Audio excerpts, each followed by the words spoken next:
everybody. It's that time of the week again, bitch. That's right. Welcome to another trashy episode of Old School, New School Comedy Podcast. And I am your shit-talking host, Cat Williams. Just kidding, Christy Miller. And I am very excited to have this guest this week. I love her. I think she's funny. She's a new jack. She's part of the new school. And I met her at a club called Comedy in Harlem, and owned by Nikki Sunshine and Jamie Roberts. Fantastic club. We did ladies' night, and you know what? And I was the white girl on the show, and I live, honey, okay? Oh, and my opening joke was, you guys are looking at me going, who put the raisin in the potato salad? And that was my way to break the ice. Because they're like, why is this white girl here? Is she a cop? You know? Exactly. So I met her. She went on right before me, and she blew me away. Fucking hilarious. And she also won the Queer Comedy Festival back in 2022. And you're going to see a lot of her in the future. And I want to introduce you guys to Marcy Smiles. Oh, wow. Thank you. Thank you so much, Christy, for having me. I appreciate it. No, I really, really do. No, I just think you're fantastic. Thank you. I was so happy to meet you that night. I'm like, okay, girl, yes, bitch, yes. I said, the only lesbian comic I know that could talk about sucking dick the way a straight girl would. Like, it was so great. And it's amazing, and I'm glad you said that, because I like to keep my options open. Hello. So that's the one thing about me. I don't know if people really fully understand me, but they want to put me in a box. Don't try to put me in a box. You know what I'm saying? Because I'm unboxable. Right. And that's just what my comedy is. Some nights I want to talk about vagina. Some nights I want to talk about dick. Yeah. It's whatever I feel. Because you got to remember too, like, especially nowadays with all the labels and the pronouns and the inclusivity and the woke bitches and all that shit that I had a talk with a young kid that I mentored, Dante Plush. Love him to death. Mm-hmm. And I said, Dante, how do you describe yourself? He goes, well, I'm a black, gay comedian. He, him, Dante. And I said, no, you are Dante. Right. Who happens to be a black, gay, with pronouns he, him as a comic. Right. That's part of you. That's not you. You are Dante. You are a man. You are a full-grown human being. Put you first. So, but being, that you're a lesbian, I'm sure they like, oh, she's a lesbian comic. We're going to put her right in this box down here and leave her there, because that's how we can process her. Exactly. And that's not who I am. No, ma'am. When I walk out my door, I'm Marcy. Yeah. But my real last name is Cornegay, but I had to change that shit to Smiles, because every time I was going to shows, they was mispronouncing that shit. So I said, I'm not going to do this no more. I need a simple last name. And my sister said, well, you always make people smile, so why don't you just make a smile? So I said, Marcy Smiles. I said, oh, okay, that shit gonna work. I like that. So I said, if you misspell that, I don't think you need to be opening or at the mic for nobody. Yeah, you need to show yourself the dough, bitch. That's it. So it's Cornegay? My last name, my real last name is Cornegay. See, I got it right. So fuck all y'all hoes. Probably white people, right? Listen, I know my people. Look, I know how fucked up we are. I plead the fifth. Well, I'm going to tell all the biz. I'll be Cat Williams and you can be Shay Shay. Oh, you be Shannon Sharp. Last week, my girl, Jess Miller, was on. She lives in Springfield, Mass. She's also a lesbian. Like, she's my age. She's funny. She does a lot of charity stuff. And so she never heard of Cat Williams. Oh, wow. Okay. And so I said, okay, well, we're going to talk about Cat Williams, obviously, and we're going to talk about Dave Chappelle's new special, The Dreamer. Right. She goes, he has a special out? I said, yeah, because, like Mother Teresa, you can't die on the same week as Princess Diana. You get upstage. Chappelle drops The Dreamer. Boom, here comes Cat Williams a week later. No one even talks about Chappelle anymore. Right. And it's hilarious. I go, Cat Williams just Princess died Chappelle. And she's laughing. So she watched the interview and watched the special just to be prepared for the show. And now she's obsessed with Cat Williams. Okay. She goes, thank you for introducing me. How come I've never seen him? I said, well, you running that, lesbian flannel, butch truck, that's, it's not a Ford F-150, but it's a Ford F-149, all right? So, very close. Right? So I'm like, yeah, it's just, the Cat's part of the crew I run with. You know, this is part of what I grew up in, because of Paul Mooney and the Comedy Store and stuff. And I was there for the Incarnation of Fat Tuesday when Guy started it, him and his brother Joe. And it started off this tiny little belly room show that blossomed into this huge phenomenon. Right. And so she got obsessed with them. And I was like, it's just, what were we talking about? Oh, white people. But it's just so funny because it's like, yeah, my people, we just mispronounce names all the time. It's okay, but that's actually why I got the smiles and I kept it, and I like it. It's got a nice ring to it. It fits you. Yeah. Because you have such a cute face. Aww, and you have a sweet smile. Thank you. And you do light up the room. Like when I see you come across my Instagram feed, I'm like, oh, there's Marcy. Well, thank you. I appreciate that. The one thing I just try to, I think that's how I live my life anyway. I kind of stay away from that stress. Stress put wrinkles on you. Hello. You understand what I'm saying? Mm-hmm. So leave me alone. I just want to keep smiling and laughing and making other people smile. So, yeah, I'm only 14 years old. That's just...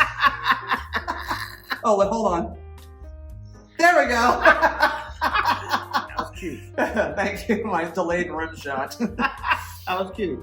But but when I saw you at Comedy in Harlem, and I didn't realize you were only 3 years in the game. You have it. Yeah. You have it. The funny thing is that, I tell people, I say, listen, May, and it's funny, coming up, I started stand-up comedy right after the pandemic ended.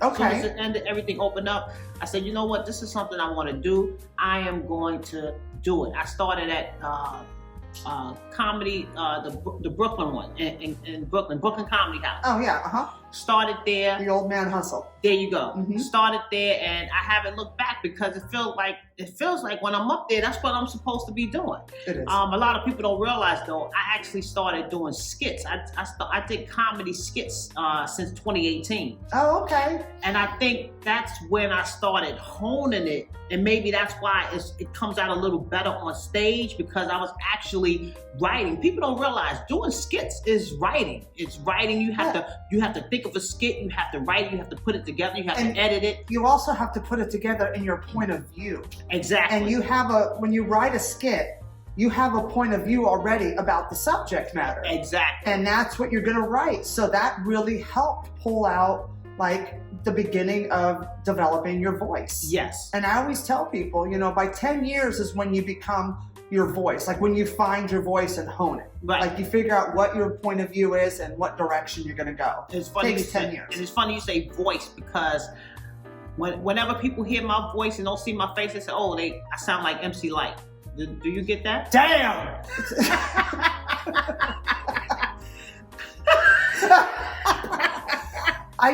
It's fun. Now that you say it, I'm like, okay, I hear a little MC Light, but it didn't even cross my mind. And usually, I'm the queen of pinning people to other people. That's what I get often for whatever reason. It's a compliment, though. I think so. She's gangster. She's part of the old school. She paved the way, man. And just keeps doing her thing. Keeps reinventing herself. Yeah, she's amazing. Herself. Yeah, MC, then DJ, then announcer. Then they just did something on her recently about during the 50 years of hip hop anniversary, and New York One of all places had her did a thing on her and about the 50. They talked about the Bronx, they talked about the Queens, and they talked about Brooklyn, and they had MC Light on. I'm like, wow, look at this bitch. She's still killing it. Still killing it. Yeah, I loved MC Light when I was young. I'm a hip hop fan anyway, so yeah. Stop it. Really? Hip hop. Old school hip hop. Old school. Thank you. Not none of this junk they talking about now. How about this? I'm like, no. Cher did it first. Nah, hip hop. I'm old school hip hop. Sugar Ray. LL can get it. Oh, he can get it. LL can get it. LL, are you listening? You got two big bitches over here that will fucking ride them lips like the pony we never got for Christmas. He could definitely get it. Oh, mm-hmm. I know how to lick my lips too. Mama said knock you out. How about Mama said eat me out? Is that in there? Oh, but yes, old school hip hop. Run DMC. Oh, the Kings. I mean, you know, obviously the females, Salt and Pepper. Ah, my queens. You know what I'm saying? Queen Latifah. Ah. You know, listen, old school hip hop. That's my favorite music. Yeah. Genre. Like, you know, it's funny because, like, you know, sometimes when you're on the train and you're listening to music and you forget that you can hear through the headphones because they have the big beats. And I'm on the train going to a gig, doing a spot downtown, and I'm jamming, and like NWA's on my thing, and I'm just like, you know, going in, and this black dude standing next to me is kind of going, right, because he looking at you like what you know? What you know about this? Or I'm rocking Too Short, you know, it's one of my favorites, right? You know, and like people are like, what you know about this? I'm like, bitch, I was there. Okay, I can imagine. I'm like, looks. Oh, the looks I get, it's so funny because they look at me like, oh, she's a 50-something-year-old white woman. She's, you know, they already have that thing. She might be a Karen, you know. No, I'm a Tanisha, honey. Hello. Oh, no, ma'am. Tanisha, that's hilarious. But you know, I love old school hip hop. I love everything. I love old big band. I love jazz. I'm a real big blues. Okay. You know, fanatic, like hardcore blues fanatic. Old heavy metal. You know, old rock and roll. You know, anything pop. I don't care. It's like I love whatever mood I'm in. Right. Is what I'm into. Okay. And they'll be like, you know, I'll be rocking out. I'll be like chilling to Betty LaVette and turn around and throw on some Skid Row right after that. Like it's a weird, you know. But it's yours. It's mine. That's it. You know, and it's just, you know, I love everything. So, but yeah, old school. The more old school, the better. I don't like the new school hip hop. They all sound alike. They all look alike. They're all the kids today. and they're all talking about the same thing. Same dumbass shit. Drugs, money, sex. Yep. And more drugs. I remember back in the day, like Sugar Hill Gang was like feel good, you know? Right, of course. Old school hip hop was feel good. 80s was party time, That's you know? right. It was all party anthems. It's about getting you up to dance. It's about getting you up to feel good. It's About loving people, That's about right, raising yeah. each other up, Yeah. rocking out. Yeah. Yeah, it was a good days. Those were good days. And all right, Edith. Oh, geez, over there, you. Yes, it basically was about a message, like you said, of upliftment. Right. Regardless, you was gonna get a message in the music. You know? Well, you're gonna leave feeling good. Right. You know? Which is what comedy does to people. Yep. Yeah. Like when I put my album out, I was like, LL, don't call it a comeback. You know, I'm like, I've been here for years. That's me. I don't. Like it's me, but so it's like even like, you know, with comedy, like, so you're 3 years in, but who were your influences? Like what made you, besides sketches, like was there a particular comics? Were there, you know, did you go see stand up? Did you listen to it? I was always a fan of stand up and just always a fan of comedy, period. It's a release. And I just like to laugh. And I just always found it so cool how every comedian can make something funny but make it their own. They're making it funny in their own way. And I always thought that was interesting. Because that's their voice that they Right. developed. You develop a point of view. You and I could talk about the same thing, but we're two different people and we have two different voices, so it's going to come out different. Right, exactly. So I would say my inspiration, honestly, though, to actually get on stage was Whoopi Goldberg. Queen. I gotta Queen. give it to her hands down. Seeing that one woman special that she did with all of the different characters, and putting the T-shirt on her head. And I think that's what made me even more comfortable to say I could do different characters. The different characters I play in my skits. I play a grandmother. I play a man where I paint on a mustache and a full goatee. You know, I play a bratty little girl. You know, I play myself, and the grandma character is like similar to my mother. So I got all kinds. I play a Jamaican woman with a beard and with fake dreads. Like it's like wherever my mind wants to go. I feel like. Be creative. Like people don't understand that comedy is art, and sometimes you just need to express yourself. And I feel like expressing myself. I remember, and I never let my sister forget it. I remember I did one character. I believe it was the Jamaican woman, and she said, "Oh my God, you look so silly. You look silly. You're gonna put that out there for people to see?" And I said, "Yeah." I said, "Yeah, because people are gonna laugh." And people are going to forget whatever their problems or whatever they're going through for that 1 minute video. They're going to forget all of that, and they're going to be concentrating and laughing at me and saying, oh my God, no, she didn't. No, she didn't. And when you laugh and release that dopamine and the endorphins, it makes whatever is going on in your life, the stress, that much easier to deal with. Exactly. And, it's like, that's why I tell people my act is so stupid. I basically, my act is everybody's inside voice. Right. I say things, I have a freedom, like Mooney one night, I got off stage, it was Caroline's when I was opening for him every week, and it was, Saturday nights were always sold out. I got off stage and I just ripped it. He gets off, he used to watch me every night. He'd stand in the back of Caroline's and watch my set. Okay. Every night. And he goes, oh, homie, they're going to want to lynch you, homie. And I said, what? I go, what are you talking about? He goes, honey, you have a freedom up there that these motherfuckers don't have. Right. And they're going to kill you for it. Okay? Wow. And he's like, mark my words. And he would always point, mark my words. And I'm like, all right. I was like, oh. And I thought about it. And then I realized after a while, he's right. Right. He was so fucking right. That man knew everything. And he nailed it because they wanted to lynch me. They push me out of places because I'm a woman, and white women that aren't a mess right. are not supposed to talk a certain way. It's okay for black women because a white man can handle when black women talk and get loud and crazy and fun. Okay. But when a white woman does it, it's like, no, you're not supposed to act like that. Wow, really? You're supposed to be subservient to the white man. So if I was big and fat and sloppy, they wouldn't care because it's not threatening to them because they don't want to fuck a big fat sloppy white bitch. And that's something. So they want you. So basically, you're saying it was okay for you to look their standards, but just don't say certain things. Yeah, just keep. Talk about your period. Talk about your boyfriend. Talk about this. Talk about that. I'm like, no, I'm talking about you, bitch. Wow. I call a spade a spade. I talk about whatever's happening. I talk about me. I throw me under the bus, which is really fun. I really love self-deprecation. It makes me laugh. And it also disarms the audience that like, hi, I'm not taking myself serious, so don't take me serious. And I just think of my act as like, it's a spa day. Right. Like you go into the club for 45 minutes and you get a break from all your shit for 45 minutes.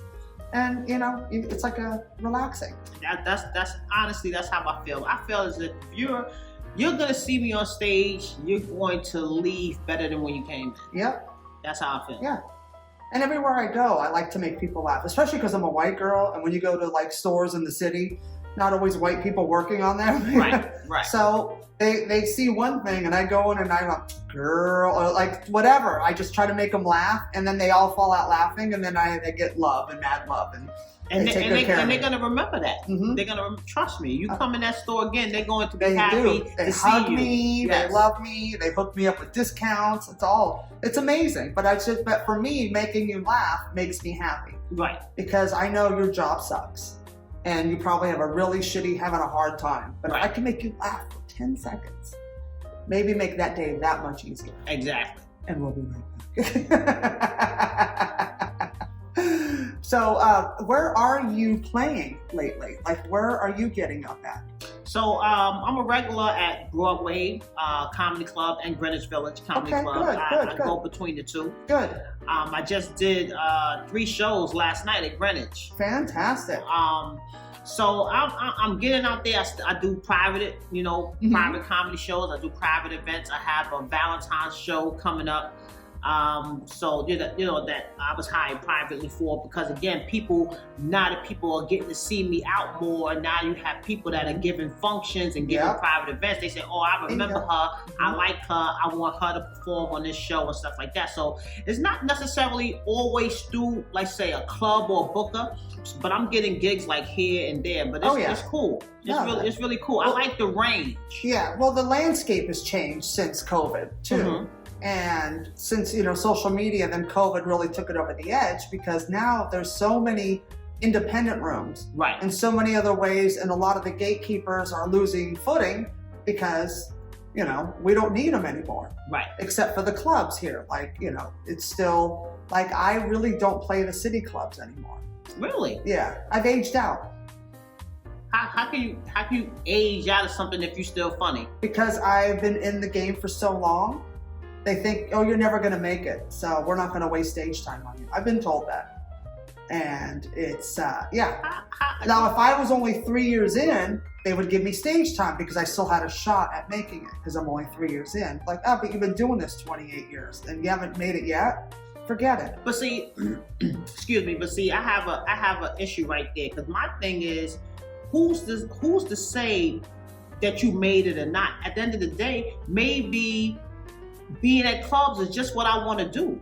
My level of making it and your level of making it could be two entirely different things. Well, their level of making it is having 100,000 followers and headlining tours. That's what they think. So because I don't have that, then, because I'm still an unknown. I'm a very well-known unknown. So I make my money on the road and doing private independent shows. That sucks. Yeah, but that's the club scene now. That's the landscape. How many TikTok followers do you have? Is the first thing you hear. How many followers do you have? That's what you hear? I was told by a club booker who remained nameless, and he knows who he is, one of them. You're too old.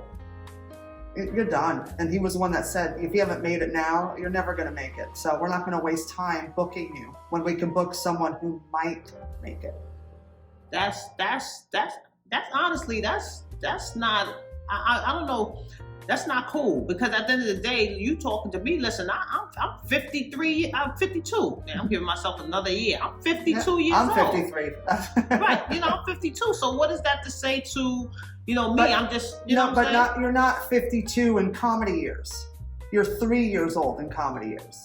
They look at it as your age in comedy years. So my age in comedy years is 28. Okay, so you're only 3 years in, so you have a whole, no one's seen you yet, you're still new, you're coming up, you could blow up. So, right, but see, my thing is, again, in those 28 years, who's to say you raising a family, whatever issues you might have had going on, but you know what I'm saying, moving, being bi-coastal, they don't care, but that's some bullshit. I'm just gonna keep it real. No, it is, honey. And who are they to set that standard? Mm-hmm. Wow. My name's been painted on the Comedy Store for 24 years. Get the hell out of here. Yeah, I started in 1995, and I was one of Mitzi's children that she passed and raised. Wow. And that's how I got all my connection. That's how I, met Mooney my first week there. That's how I met Andrew Dice Clay. That's how I met Joe Rogan. That's how I met everybody. And then I left, and then it was during the dark days of comedy, and then when there was it was really hard to get people out, and I left and came here. And when I left 3-4 years later, the comedy boom started hitting in LA, and if I had stayed, I could have rode that wave and done that, but I went to New York and was with Mooney for so long that I kind of pulled myself out of the circuit. Got you. And then when I went to go back to the clubs and start to, hey, I want to showcase, or can I get a spot? They said, oh, you open for Paul Mooney? Yeah, you're going to be too rough for our club.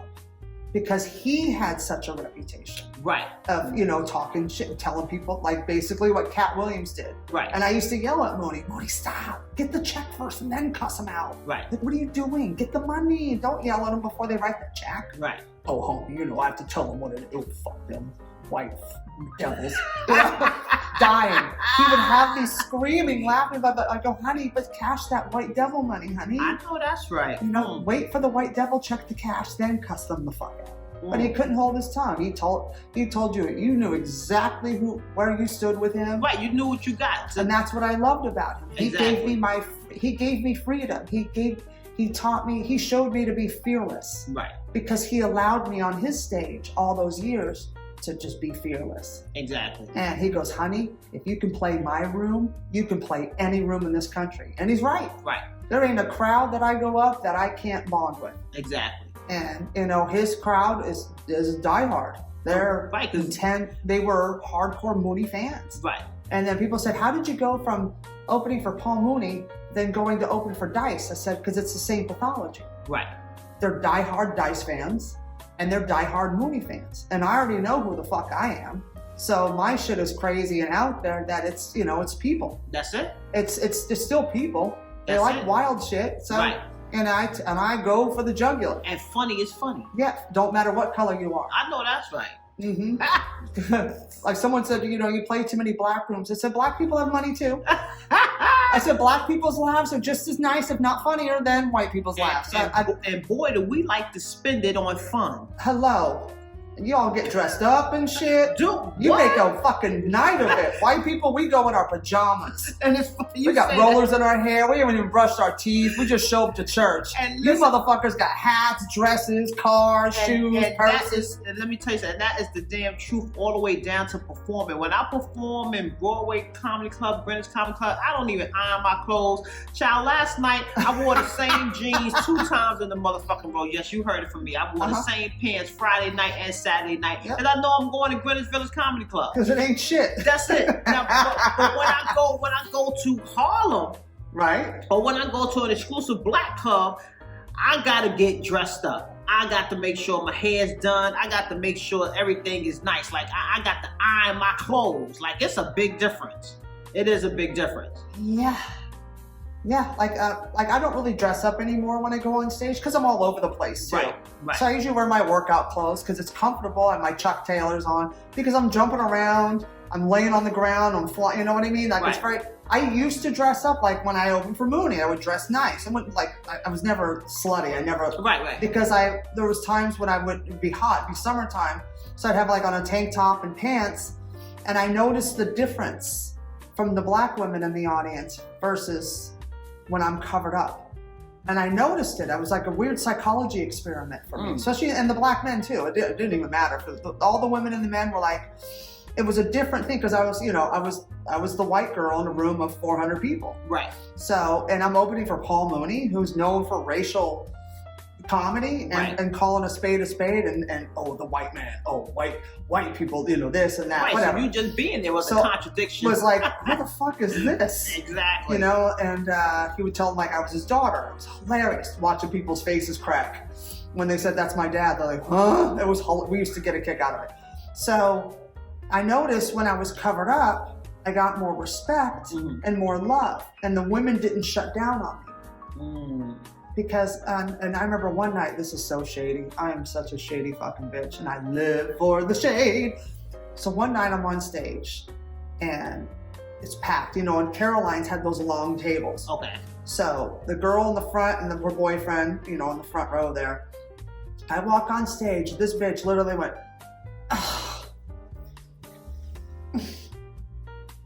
turns her back to me, and the boyfriend's looking at her and looking up like watching the show, and now you can see he's afraid to laugh. And she's kind of like giving him that look with her arms crossed the whole time.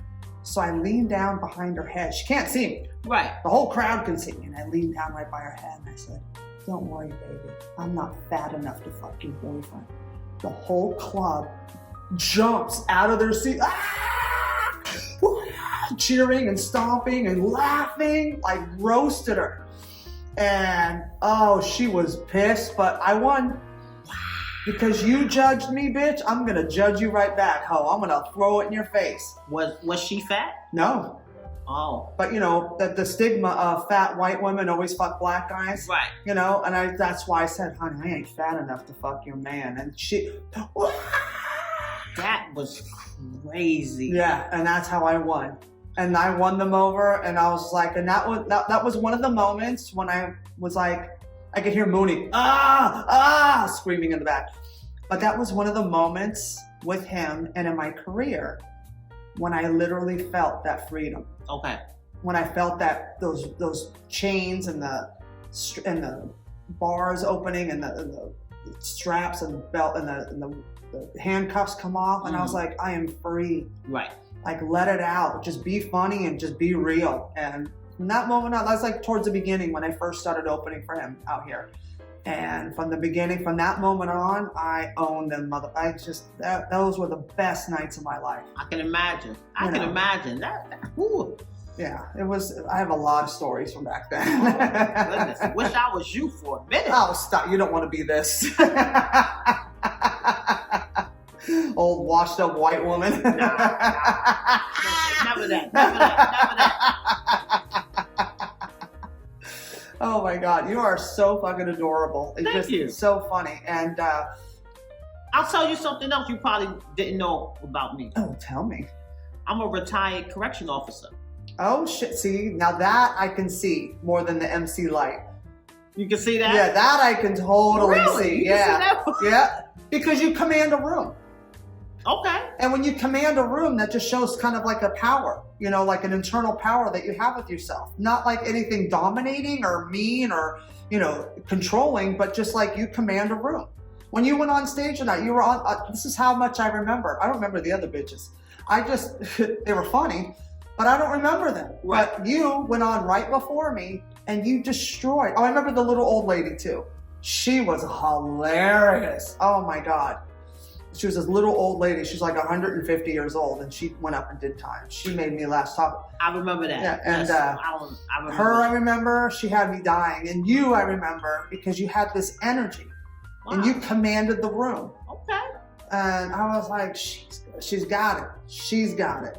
And I was like, okay, girl. Yeah. Wow. That's amazing coming from somebody like you with all your experience and everything. But that's how I can do see. in comedy. That I'm not gonna lie.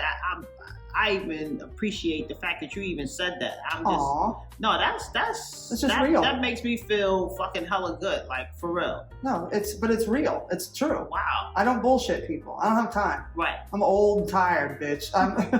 I ain't got time to lie. It takes too much energy. I get hungry. You know? It really, it does. It takes a lot of energy to lie. It does. It's so much work, and then you got to backtrack. You got to take notes. Absolutely. You got to check the the PowerPoint to make sure your lies line up. Exactly. Fuck that. Fuck you. I hate you. And then I tell you, bitch, fuck you. But but now that you said that, maybe that is a little bit of where I get my stage presence from. I never honestly related the two, but I just thought I would tell you that because I don't think, because again, it's nothing that I really put out there because I did 20 years. A lot of people don't know I worked 20 years on Rikers Island. Wow. And I worked 20 years with the men. Did my name ever come up? No, it never came up. Never at all. Your name wasn't written on none of the walls. Or Damn the it! Son of a bitch! I'm done. That's it. This podcast is over. Okay. Whenever I tell somebody that, they say, "Oh, well, you don't have any jail material, or you don't do any jail jokes." And the only thing I can say to that is because it wasn't funny. Yeah. It's not funny. It just wasn't funny. And at one point in your life, you'll find the funny. I think so, but it's not. It's you're not you're now. too early in your career. Right. When you're about 15, 20 years in, you'll find the funny in that. I promise you. So when I'm in the nursing home, I'll be like, you're gonna work. Yep. This is funny. Yep. Let me roll out of here. Get my wheel. Get my scooter. Get my rascal. We're going to the buffet, and then I'm telling jokes, bitch. Shit, 15 years. Shit, 75 years old. No, bitch. When you flunk math, Did I 15 flunk? years. Yeah, that would be 67.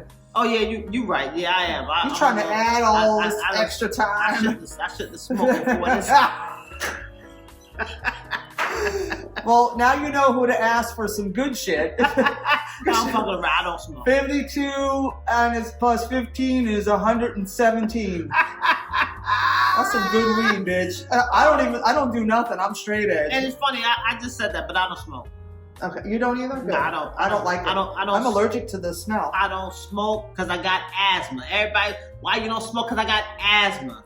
I would die. Yeah. You understand what I'm saying? A lot of people, again, I used to be an athlete. I played D1 basketball for I was St. just John's. going to say you have to be a fucking D1 player. Yeah, I played for St. John's University. Oh, Listen, I did my thing back in the days. Oh, she had it going on. Back in the days. way back. Now she's telling all you bitches to suck her titties and eat her ass and crushing. And eat it, and then listen, and letting y'all motherfuckers know I ain't shaving before you eat it either. You won't get that bush. You heard? Well, you need something to wipe your mouth off with. That too.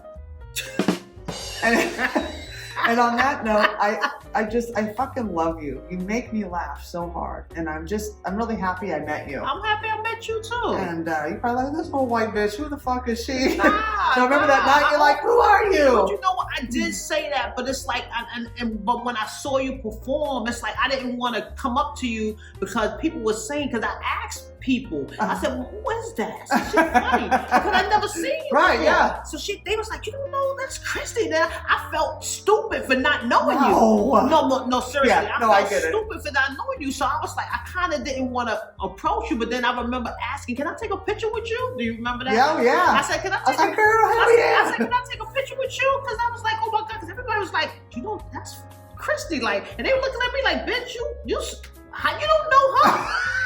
And I just was like, bitch, I'm 3 years old. Fuck you. Like, hello, like I'm still on the nipple. Like, right? like give me a break. You know what I'm saying? But it was, when I watched, I'm like, oh shit, she's funny. Thank you. And I'm not gonna lie, I think I prejudged you. And I can keep it real. Can I be Please. real? No, I love being prejudged. Okay. It makes me, I live for it. I'm just gonna keep it 100. Keep it up, keep it 200. Okay, when I saw you come in, I said, who this pretty white bitch? Right? So I asked, it's funny, I said, I looked at the flyer, I took my phone out and I looked at the flyer, I said, oh, she's performing. I said, oh, she ain't gonna be funny. She into her looks and shit. So I couldn't wait for you. Great. I couldn't wait for you to get on stage. So then when you got on and I watched, I purposely made sure that I was good. You know, sometimes you can be distracted with other shit going on that you don't watch a person. Or other people distracted, they don't want to talk to you after your set. Exactly. I was like, no, I'm going to watch her set. And I watched her set. I said, oh shit, she's funny. She ain't just the pretty face. She fucking funny. So I was just like, oh shit. So I just wanted to let you know that I did prejudge you. And I'm gonna keep it 100 with you. I love when Black women prejudge me. I think I love it so much. I can't, it makes me laugh. Okay. I never get offended. And I'm hard to offend. Okay. I'm really hard to offend because it's all love. I got a feeling you like that shock value, don't you? You get off on that. I get off on, because I look at people as people. Okay. Like we're like I look at, like, when I meet, especially this is gonna sound so retarded.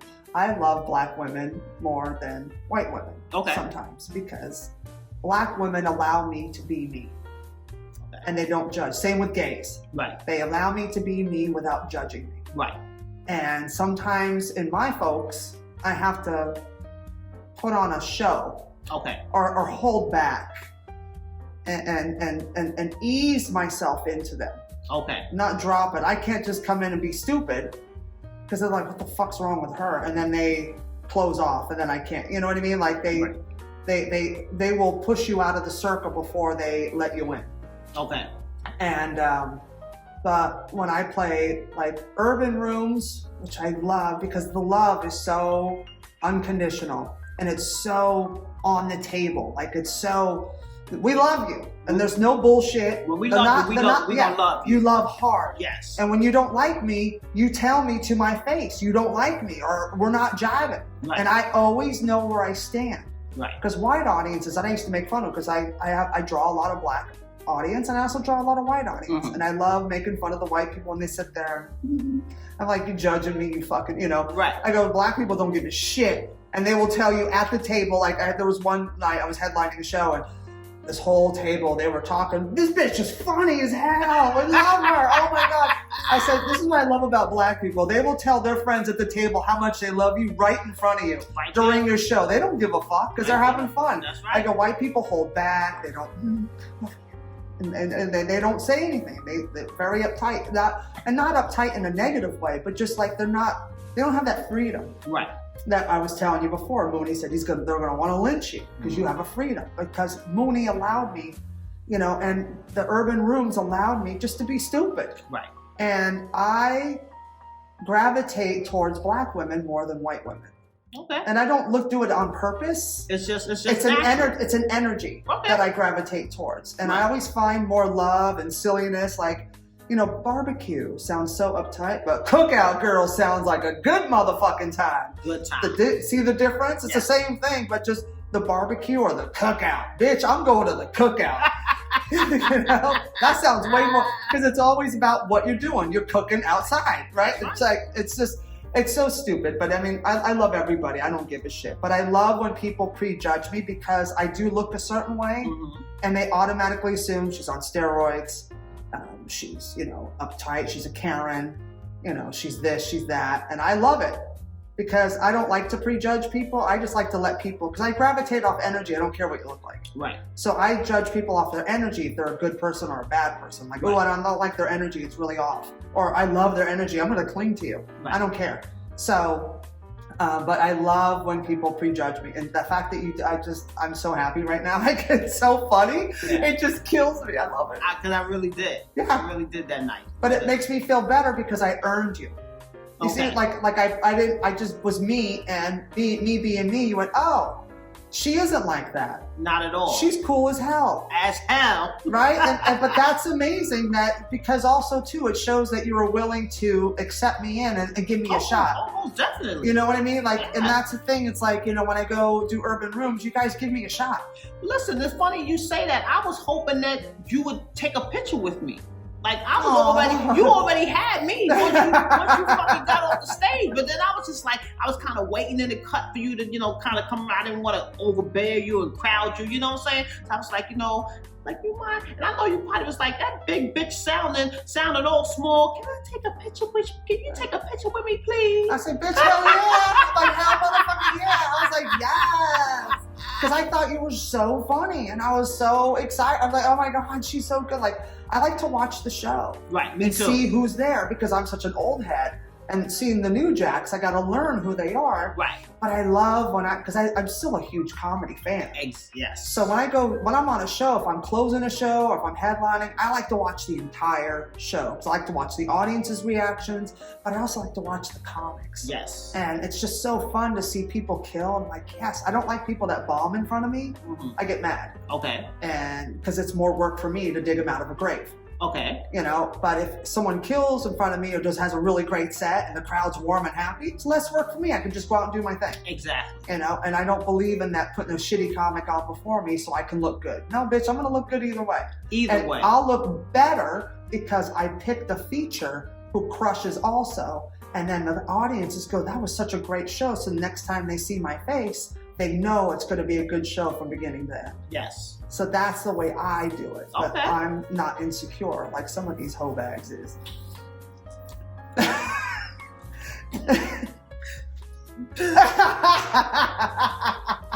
And on that note, I always love to wrap the show up with 2 questions. These are my 2 stupid questions, but it's fun for me. And I love hearing people's answers. And it also gives props to other people as well. So question 1 is there a bit, especially now that you're young in the game, so you're coming up, so you're seeing everything.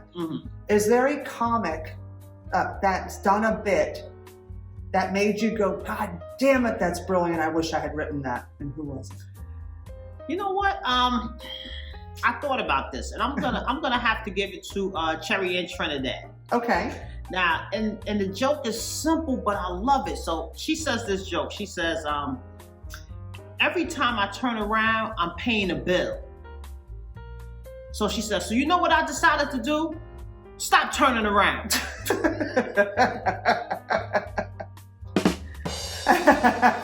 This shit is it's simple, but it's hilarious. But it's hilarious because it's like, everybody is sick and tired of fucking paying bills. Like, you understand what I'm saying? And that's the natural.